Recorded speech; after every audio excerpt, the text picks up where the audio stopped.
Au cœur du Mali, le village de Kaïs prospérait sous le soleil, ses habitants liés par la tradition et l'espoir.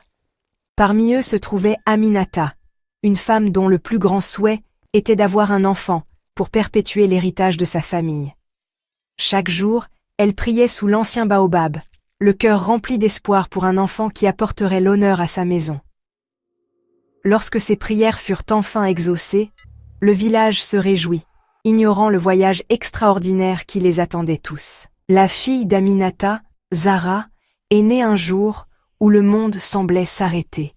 Les villageois s'émerveillaient de sa beauté, mais la peur s'est installée lorsqu'ils ont vu son cou inhabituellement long et gracieux.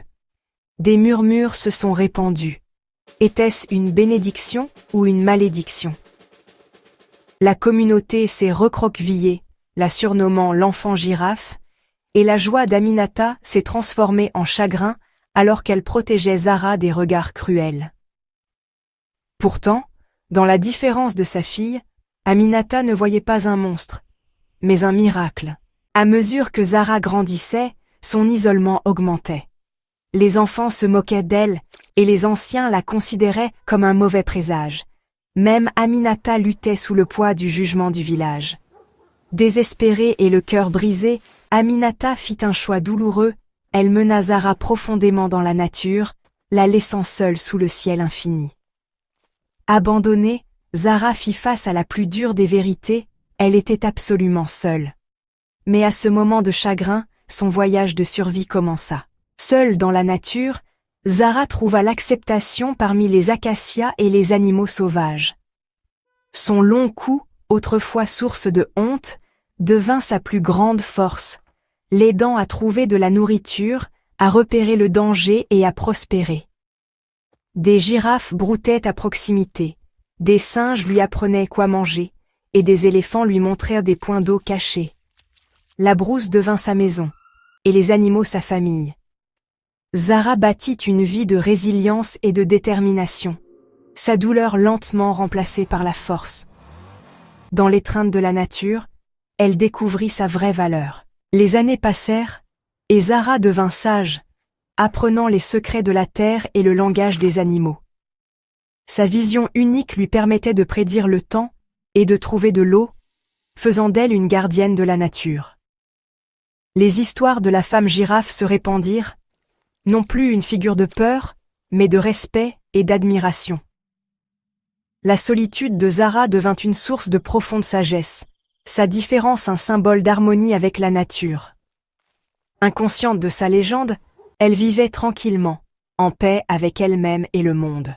Un jour, un jeune berger nommé Moussa trouva Zara en train de réconforter son veau égaré sous le baobab. Il ne vit pas une légende, mais une femme gentille et sage. Reconnaissant, Moussa revint souvent, attiré par son esprit doux et la sagesse qu'elle partageait. Leur amitié s'épanouit en amour. Moussa admirait Zara pour tout ce qu'elle était, y compris son long cou. Pour la première fois, Zara se sentit vraiment vue et acceptée par un autre être humain. Ensemble, ils firent le pont entre les mondes de la nature et du village. Quand la sécheresse frappa Kaïs, Moussa parla à Zara de la souffrance du village. Bien que blessée par son passé, la compassion de Zara l'emporta. Elle revint, menant les villageois désespérés à une source cachée, utilisant ses connaissances pour les sauver. Les villageois, émerveillés et reconnaissants, la virent non pas comme une malédiction, mais comme leur sauveuse. Zara parla peu du passé, choisissant plutôt de guérir et d'aider. Sa différence, autrefois crainte, devint le salut du village. La légende de la femme girafe renaquit, cette fois en signe de gratitude. La source ramena la vie à Kaïs, et les villageois cherchèrent le pardon de Zara. Parmi eux se trouvait Aminata, frêle et pleine de remords. Zara l'embrassa, laissant partir l'ancienne douleur. Zara et Moussa bâtirent une maison près de la source, et elle devint la femme sage et l'enseignante du village. Elle enseigna aux enfants à célébrer les différences et à trouver la force dans ce qui les rend uniques. Son histoire devint une leçon précieuse. La vraie vision vient d'un cœur ouvert. L'héritage de la femme girafe perdura, rappelant à tous que ce qui nous distingue peut nous sauver tous. Dans le pardon et l'acceptation, le village de Caïs trouva sa plus grande force.